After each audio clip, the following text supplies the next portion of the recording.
Hello champions, welcome to extra mind. मैं गुलजार आपकी biology की क्लासेस लेके आई हूँ। शुरू करते हैं आज का लेक्चर। आज हम पढ़ेंगे फीमेल गैमेटोफाइट के बारे में, उसके स्ट्रक्चर के बारे में, और उस तरीके से पढ़ेंगे जिससे आप अपना आंसर फ्रेम कर सकें।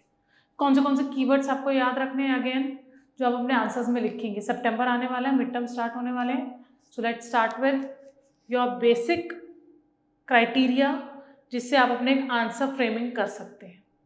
ठीक है, चलो लेट्स स्टार्ट। हमें पढ़ना है structure of female gametophyte. Female gametophyte का स्ट्रक्चर हमने लास्ट क्लास में ऑलरेडी पढ़ लिया है, लेकिन फिर भी एक बार ब्रशअप दे रही हूँ ताकि आप लोग याद करें। ठीक है, एक बार आपके बारे में जितनी बार एक चीज़ सुनते उतनी बार याद होती है, तो हम भी उतनी बार ही रिपीट करेंगे। भाई ये स्टार्ट करने से पहले पॉज करो वीडियो को 1 मिनट के लिए। पहली बार अपना आप खुद लिखो कि क्या होता है मेगास्पोरोजेनेसिस। ठीक है, मेगास्पोरोजेनेसिस के बारे में एक लाइन बस, पाथवे चाहिए मुझे, फ्लो चार्ट चाहिए, जिस फ्लो चार्ट के बेसिस पे आप बता दोगे। याद है सबको? ठीक है, लिख लिया? चलो अब मैं बताती हूँ, आओ। Megasporogenesis means formation of megaspores, formation of megaspores. चलो next, what will be the ploidy of megaspore? Megaspore की प्लॉइडी होगी n। ऑलवेज रिमेंबर, मेगास्पोर की प्लॉइडी क्या होगी? n। माइक्रोस्पोरोजेनेसिस होता कहाँ है? It takes place in ovule. Ovule को हम और क्या बोलते हैं? माइक्रोस्पोरेंजिया। माइक्रोस्पोरेंजिया। ठीक है, अब इसमें क्या था? एक आपका टिश्यू लाइक स्ट्रक्चर था, which tissue like structure was called as nucellus. The structure was called as nucellus. इस nucellus में क्या होगी? This nucellus will start behaving, some cells of the nucellus will start behaving as megaspore mother cell. That will be start behaving as megaspore mother cell. ठीक है, start behaving as, और they will divide mitotically. Either of the factors can take place. आपका जो nucellus के sales है, nucellus क्या है? एक पैरेनकाइमेटस, आपका एक टिश्यू लाइक स्ट्रक्चर है जिसके कुछ सेल्स विल स्टार्ट बिहेविंग है मेगास्पोर मदर सेल, और they will start dividing mitotically. Mitotically means having the same ploidy, right? Mitotically जब वो डिवाइड करेगा, it will form megaspore mother cell. What will be the ploidy of megaspore mother cell? It will be again 2n. Nucellus की भी क्या होती है? 2n होती है। ये megaspore mother cell will undergo meiosis. Will undergo meiosis to form megaspores. अब meiosis के बारे में आपको फर्स्ट लेक्चर आपको याद आ गया, क्यों करवाया था? इसलिए ही करवाया था क्योंकि मियोसिस के टाइम पे अब क्या हो रहा है? आपकी डिवीजन हो रही है। कौन सी डिवीजन हो रही है? रिडक्शनल डिवीजन हो रही है। सो कौन सी डिवीजन होती है? Reductional division. प्लॉइडी क्या हो जाती है? हाफ हो जाती है। रिडक्शनल डिवीजन, प्लॉइडी हाफ हो गई। ठीक है, तो इसके n होंगे। ठीक है, प्लस मियोसिस के बाद कितने डॉटर सेल्स बनते हैं? एक मियोसिस, मतलब अगर एक मेगास्पोर मदर सेल मियोसिस कराए, it will form 4 megaspores. It will form 4 megaspores, right? In 4 megaspores की अगर मैं बात करूं, तो ये जो मेगास्पोर्स बनते हैं लीनियर फॉर्म में बनते हैं। They are formed in linear form, मतलब एक के ऊपर एक के ऊपर। ये याद रखना, क्योंकि मैं अभी अगली क्लास में आपको मेगास्पोरोजेनेसिस और माइक्रोस्पोरोजेनेसिस में डिफरेंस करवाऊंगी। ठीक है, again your 5 marks question from your CBSE। ठीक है, तो ये जो आपका मेगास्पोर्स बने हैं, इनका फॉर्मेट क्या है? They will be in the linear form, लंबे होते हैं, इस तरीके से बनते हैं। ठीक है, सो ये ऐसे बनेंगे 1 2 3 एंड 4। ये आपके लीनियर फॉर्म के आपके मेगास्पोर्स बन गए। अब एक बात इंपॉर्टेंट बताई थी मैंने यहाँ पर, if you remember the structure of your ovule, the one end is called as a micropylar end, and the other end which is totally opposite to micropylar end, that is a chalazal end. वो आपका chalazal end होता है, right? तो micropylar chalazal end एक दूसरे के बिल्कुल opposite होते हैं। सो यहाँ पर एक एंड आपका माइक्रोपाइलर एंड लिख देती हूँ मैं, और एक एंड में आपका चलाजल लिख देती हूँ।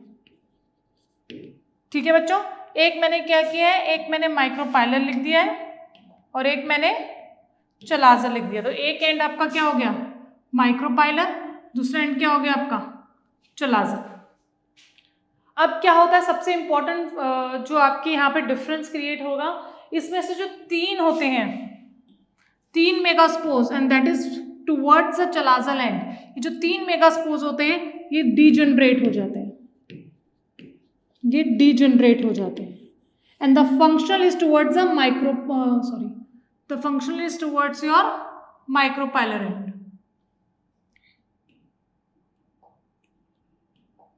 ठीक है, चलो। सो माइक्रोपाइलर एंड की तरफ जो होगा वो आपका क्या होगा, फंक्शनल मेगास्पोर होगा। This functional megaspore is responsible for the formation of complete female gametophyte. ठीक है, तो मतलब एक सेल ही है ऐसा, एक ही मेगास्पोर है जो पूरा जाके क्या बना रहा है, आपका फीमेल गैमेटोफाइट बना रहा है। क्या बोला है मैंने कि क्या बोला है कि एक ही मेगास्पोर है जो आगे जाके पूरा क्या बना रहे हैं, फंक्शनल मेगास्पोर है जो आगे जाके क्या बना रहा है आपका, it is responsible for the formation of female gametophyte, complete female gametophyte. This type of development where one cell is responsible for the formation of complete female gametophyte, this type of development is called as monosporic development। तो ये word important है, याद रखना। Monosporic development क्या हो गया, when the development of a female gametophyte totally takes place with the help of one functional megaspore, because rest of the 3 megaspores are getting degenerated and these 3 megaspores are towards the chalazal end, the only functional megaspore is towards a micropylar end। ठीक है, this type of development is called as monosporic development. साथ में बोलेंगे सब, monosporic development. Clear है सबको, हमें megasporogenesis पढ़ लिया, हमने मोनोस्पोरिक डेवलपमेंट पढ़ लिया। अब हम कर रहे हैं the formation of female gametophyte. चलो आगे बढ़ते हैं। लीनियर फॉर्म बेटा याद रखना, don't forget this linear form. तो मार्क इज इंपॉर्टेंट कि जब भी यहाँ पर आपका मेल मेगास्पोर्स बनते हैं तो किस फॉर्मेट में बनते हैं, लीनियर फॉर्मेट में बनते हैं। आ जाओ बच्चा। So this is the development of female gametophyte. तो ये आपकी डेवलपमेंट क्या होगी, फीमेल गैमेटोफाइट की।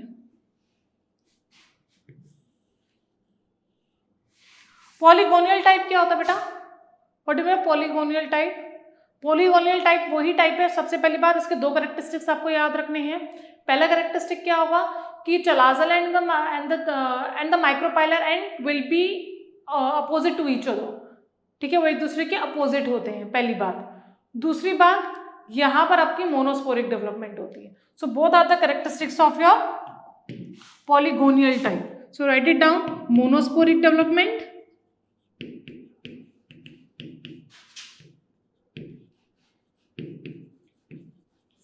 Monosporic development. At the same time यहां पर क्या हो रहा है, the micropylar and the chalazal, micropylar and chalazal end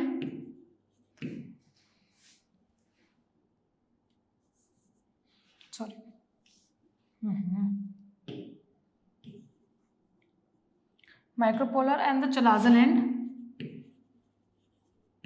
are opposite to each other। ये अपोजिट होते हैं, ये बात आपको याद रखनी है। अब इस स्ट्रक्चर पे आ जाते हैं, बहुत इंपॉर्टेंट स्ट्रक्चर है ये, वेरी इंपॉर्टेंट है in terms of yours exam point of view से। इसकी लेबलिंग आ जाती है, हर एक फिगर आप एनसीईआरटी में जरूर ऐसे देखेंगे कि लेबलिंग पॉइंट ऑफ व्यू से पक्का पूछी जाती है। ठीक है, तो आओ, तो सबसे पहले कि 4 मेगास्पोर्स बन रहे हैं, दीज आर 4 मेगास्पोर्स। ठीक है, ये 4 मेगास्पोर्स में से एक आपका फंक्शनल है और 3 क्या हो गए, डीजनरेट हो गए। तो फर्स्ट स्टेप क्लियर हो गया, 4 में से 3 डीजनरेट हो गए और वो कौन सी एंड के होंगे, चलाजल एंड की तरफ। और ये वाला एंड क्या है आपका, माइक्रोपाइलर, ये माइक्रोपाइलर एंड है।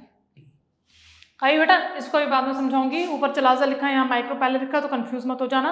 यही स्ट्रक्चर आगे जाके ऐसे उल्टा हो गया है ये।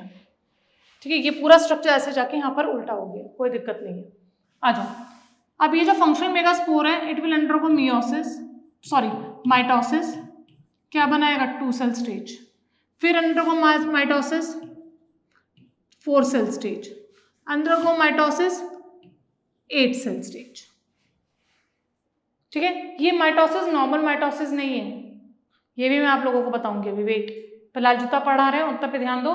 पहले माइटोसिस होगी, 1 से 2 बन गए, 2 से 4, 4 से 8। अब ये 8 अपने आप को इस तरीके से अरेंज करते हैं कि वो इस तरीके का फीमेल गैमेटोफाइट बनाता है। ठीक है, ये जो 8 है, 8 में से 3 आर कॉल्ड एज एंटीपोडल्स। हर एक की प्लॉइडी एन रहेगी, ऑलवेज रिमेंबर, हर एक की प्लॉइडी क्या रहेगी, एन रहेगी, हर एक की प्लॉइडी एन रहेगी। ठीक है, तो ये हो गए आपके n n n antipodal cells towards your chalazal end. ये बात याद रखना, टुवर्ड्स योर चलाजल एंड। यहां पर ये बीच में this portion is called as your egg, और उसके साथ 2 आपके सिनर्जिड्स होते हैं, these are called as synergid cell. Synergids के बारे में इंपॉर्टेंट मार्क कर लो, ये भी अभी बताया जाएगा। क्लियर? उसके बाद 2 सेल ऐसे होते हैं जो फ्यूज्ड सेल के तरीके से हम इसको कंसिडर करते हैं, fused cell. But the cytoplasm is fused, the cell is fused but not the nuclei. जो न्यूक्लियस होता है दोनों का वो अलग अलग रहता है। तो इसको इस तरीके से अगर हम कंसिडर करें कि 2 सेल हैं, सॉरी 2 सेल हैं आपस में फ्यूज्ड है, तो उसका न्यूक्लियाई अलग अलग है। ठीक है, this cell is called as a central cell, और पोलर, इनका पोलर न्यूक्लियाई होता है। सेंट्रल सेल या फ्यूज सेल इसको बोलते हैं। इसकी प्लॉइडी क्या होगी, n+n। ये बात याद रखना, इसकी प्लॉइडी क्या होगी, n+n। हमें स्ट्रक्चर समझ में आ गया। तो एक बार काउंट करें कितने फिगर्स, कितने सेल्स हैं इसमें। 1, I think it's not visible, let me right with black on. 1 2 3 4 5 6 7 8। ठीक है, 8 सेल है। नहीं बेटा, ये बीच वाला तो फ्यूज सेल हो गया ना, तो 2 के तो 1 बन गए, तो सेल कितने हो गए, 7, और न्यूक्लियाई कितने हो गए, 8। तो इस स्ट्रक्चर को, इस पूरे स्ट्रक्चर को हम क्या बोलते हैं, the structure is called as, sorry, the structure is called as 8 nucleated, sorry 8 nucleated 7 cell stage, जिसमें 8 न्यूक्लियस होते हैं और 7 सेल होते हैं। 7 सेल कैसे बन गए, क्योंकि जो सेंट्रल सेल होता है वो आपस में क्या होता है, फ्यूज्ड होता है। सेंट्रल सेल क्या होगा, आपस में फ्यूज्ड होगा। ठीक है, चलो। सो यहाँ पे 3 कैसे होंगे, 3 सेल्स होते हैं आपके, क्या हुआ, अच्छा 3 सेल्ड होते हैं ये वाले। अब I am talking about this time, ये वाले सेल्स, ये वाले सेल्स के बारे में बात कर रही हूँ मैं। ठीक है, 3 सेल, 2 सिनर्जिड्स, 1 एग। ठीक है, अब आपसे सिंपल अगर 2 मार्क्स में क्वेश्चन आ जाए, व्हाट इज एग अपैरेटस। ठीक है, ये क्वेश्चन अगर आपसे पूछ लिया जाए कि एग अपैरेटस क्या होता है, ठीक है, तो इसमें पूरा फीमेल गैमेटोफाइट एक्सप्लेन नहीं करोगे। एग अपैरेटस क्या, towards a micropylar end in the polygonum type. ध्यान से सुनो, एग अपैरेटस क्या हो गया, क्या बोला है, द फीमेल गैमेटोफाइट का पार्ट जो कौन सा पॉलीगोनियल टाइप है, और उसमें क्या प्रेजेंट होगा आपका, 2 synergids 1 egg, 2 synergids and 1 egg. और जो सिनर्जिड्स होते हैं, अब आज वेरी इंपॉर्टेंट, सिनर्जिड्स के बारे में बताना था। जो सिनर्जिड्स होते हैं इसमें स्पेशल टाइप की थिकनिंग प्रेजेंट होती है। ये देखो, these are the special type of thickenings, दिखाई दे रहा है, हाँ, these are special type of thickenings. These thickenings are called as filiform apparatus, these thickenings are called as filiform apparatus. Again towards the micropylar tip की तरफ से। ठीक है, दीज अपैरेटस और filiform apparatus are used for guiding, guide करता है, क्या हो गया, गाइड करता है the entry of pollen tube. Pollen tube की एंट्री को गाइड करता है। पोलन ट्यूब इसके ही थ्रू एंटर करेगी, कहां पर, आपके एग अपैरेटस में, ताकि पोलन ट्यूब के थ्रू 2 मेल जर्म सेल्स। अभी फिलहाल आप लोगों को आपका पोलन ग्रेन का स्ट्रक्चर भी याद करना होगा। 2 मेल जर्म सेल्स कौन से सेल्स बनाते थे? Generative cells. जनरेटिव सेल्स में अनइक्वल जनरेटिव सेल्स में माइटोसिस होती थी, जिस वजह से 2 मेल जर्म सेल्स बनते थे। तो पोलन ट्यूब के थ्रू वो यहाँ पर आपकी फीमेल गैमेटोफाइट के अंदर एंटर करेंगे थ्रू फिलिफॉर्म अपैरेटस। ठीक है, 3 एंटीपोडल्स बता दिए। क्या हो गया? सॉरी, 3 एंटीपोडल्स बता दिए टुवर्ड्स चलाजल एंड। अच्छा, एंटीपोडल्स का फंक्शन ऐसा डिफाइन नहीं है, क्योंकि ये कोई ऐसा कोई रोल प्ले नहीं करते even during the formation of the female gametophyte. ना ही फीमेल गैमेटोफाइट को कोई न्यूट्रिएंट्स प्रोवाइड करते हैं, ना ही ये फर्टिलाइजेशन में कोई रोल प्ले करते हैं। इवन आफ्टर द फर्टिलाइजेशन ये जो एंटीपोडल्स होते हैं दे गेट डीजनरेट। ठीक है, उसके बाद सेंट्रल में एक लार्ज न्यूक्लियाई प्रेजेंट है, सेंट्रल सेल प्रेजेंट है, फिर 2 polar nuclei and the ploidy will be n+n। Ploidy सब जगह लिखो, यहाँ पर प्लॉइडी क्या होगी? n होगी, यहाँ पर प्लॉइडी क्या होगी? n होगी, यहाँ पर प्लॉइडी क्या होगी? n होगी। Clear everyone? So egg apparatus आपको याद हो गया? एग apparatus आपको याद हो गया? एग apparatus क्या होता है? जिसके अंदर ये पूरा portion, this complete portion is called as egg apparatus। Don't include this polar nuclei. Polar nuclei को इंक्लूड नहीं करना, it will include your egg and synergids. Filiform apparatus के बारे में याद रखना है। Filiform apparatus are the tissue like structure और the thickenings which are present in your synergid cells and guides the entry of the pollen tube. Clear है बेटा? पक्का? ओके। अब एक चीज शायद लिखी नहीं गई है, जस्ट होल्ड ऑन।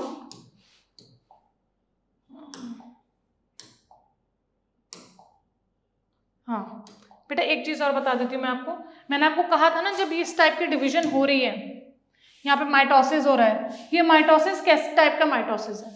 ये इस टाइप के माइटोसिस को हम बोलते हैं फ्री न्यूक्लियर माइटोसिस। मैंने कहीं लिखा था, हाँ ये रहा, फ्री न्यूक्लियर माइटोसिस। देखो, ठीक है, जब आपका एक सेल से 2 सेल, 2 सेल से 4, 4 से 8, ये सेल्स जब बन रहे हैं आपके, इन सेल्स को हम बोलते हैं फ्री न्यूक्लियर डिवीजन। इन सेल्स में सबसे पहले न्यूक्लियाई डिवाइड होता है, न्यूक्लियस की डिवीजन होती है, पर सेल वॉल इमीडिएटली फॉर्म नहीं होती है। न्यूक्लियाई डिवाइड कर देगा, ये भी हम एंडोस्पर्म डेवलपमेंट में भी पढ़ेंगे आगे जाकर। 2 टाइप की डिविजन होते हैं, free nuclear endosperm division and cellular division. इस केस में क्या होगा कि न्यूक्लियस डिवाइड कर जाएगा, पर जैसे ही न्यूक्लियस डिवाइड करेगा फॉरन सेल वॉल की फॉर्मेशन नहीं होगी। So there will be no out of boundary, क्योंकि सक्सेसिव माइटोसिस हो रही है, पहले एक बार माइटोसिस हो गई, फिर दूसरी बार, फिर तीसरी बार, राइट? तो सेल वॉल की फॉर्मेशन जब होगी तो टाइम लग जाएगा उस चीज को प्रोसीड करने में। सो फ्री न्यूक्लियर माइटोसिस में ऑलवेज क्या होता है, हमेशा याद रखो, न्यूक्लियर डिवीजन होती है। न्यूक्लियर डिवीजन के बाद कभी भी सेल वॉल फॉर्मेशन इमीडिएटली नहीं होता, बाद में होगा जाकर जब आपके सारे सेल्स बन जाएंगे। लेकिन फ्री न्यूक्लियर एंडोस्पर्म में सिर्फ न्यूक्लियस डिवाइड करता है, there is no formation of your cell wall. So write it down, nuclear division not followed by cell wall formation. Cell wall की कोई फॉर्मेशन नहीं होती है। Should I write here also? एक बार यहाँ पे भी लिख देती हूँ मैं आप लोगों के लिए, देखो।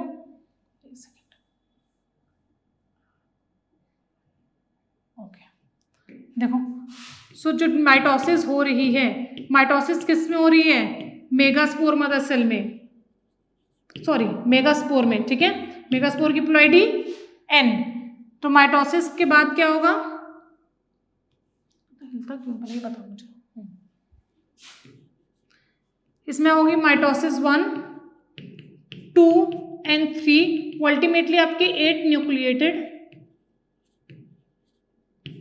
7 सेल स्टेज बनाएंगे।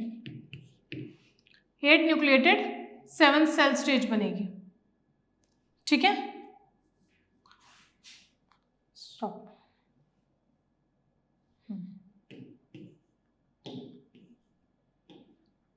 ये जो माइटोसिस हो रही है, ये जो माइटोसिस हो रही है, ये माइटोसिस आपकी कौन सी होती है? Free nuclear mitosis. Free nuclear mitosis. ये फ्री न्यूक्लियर माइटोसिस क्या करेगी? न्यूक्लियाई को डिवाइड करेगी, not followed by cell wall formation, not followed by cell wall formation. इतना सबको क्लियर हो गया, याद हो गया? अब अगला टॉपिक पे बढ़ते हैं, आ जाओ बेटा। अभी मैंने बोला था कि पोलन ट्यूब की एंट्री कौन करवाता है? फिलिफॉर्म अपैरेटस करवाते हैं जो सिनर्जिस में प्रेजेंट होते हैं, लेकिन एक्सेप्शंस आर ऑलवेज देयर, ठीक है? जरूरी नहीं है हम एक ही रास्ता अपनाएं, ठीक है? इसी वजह से पोलन ट्यूब के भी अलग अलग वेज हो सकते हैं to enter your female gametophyte. If you remember female gametophyte कहाँ प्रेजेंट था? अगर ये स्ट्रक्चर अगर किसी को याद हो, ओव्यूल का स्ट्रक्चर याद है? हमने बनाया था लास्ट क्लास में, ये हमने स्ट्रक्चर बनाया था। यहां पर आपका फीमेल गेमेटोफाइट प्रेजेंट है, this is a female gametophyte, these are your integuments, ठीक है? ये आपके इंटेग्यूमेंट्स हो गए, दिख रहा है? हाँ, ये आपके इंटेग्यूमेंट्स हो गए। ये अगर मैं यहाँ पर एंटीपोडल बना रही हूँ तो ये आपका चलाजल एंड हो गया, ये आपका माइक्रोपैलर एंड हो गया, और माइक्रोपैलर एंड की ही तरफ में यहाँ पे क्या प्रेजेंट होता है? एगेपेरेटस, यहाँ पे एगेपेरेटस प्रेजेंट होता है। इतना क्लियर है सबको? ये बात समझ में आ गई थी? तो अब मैंने ये वाला स्ट्रक्चर यहाँ उठा के रख दिया है फिलहाल, ये वाला स्ट्रक्चर मैंने क्या किया है? यहाँ रख दिया है। और पोलन ट्यूब की एंट्री कहाँ कहाँ से, किस किस साइड से हो सकती है, किस किस जगहों से हो सकती है? तो सबसे पहली बात, अगर चलाजल एंड के थ्रू हो रही है, अगर एंट्री आपकी चलाजल एंड के थ्रू हो रही है, पोलन ट्यूब की एंट्री की बात कर रही हूं मैं, चलाजल एंड की तरफ हो रही है, this type is called as chasmogamy, chalazogamy, sorry, अरे चलाजोगेमी, और it is also called as basigamy, और it is called as basigamy, ठीक है? अगर आपकी एंट्री माइक्रोपैलर एंड के थ्रू हो रही है towards micropylar end, this is called as porogamy, this is called as porogamy, या पोरोगेमी के थ्रू होती है। और अगर आपकी एंट्री यहां से हो रही है, देखो इस तरीके से, इंटेग्यूमेंट्स के थ्रू इंटेग्यूमेंट्स,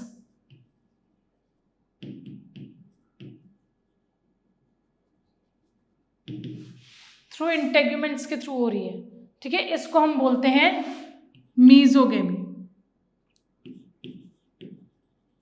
मीजोगेमी।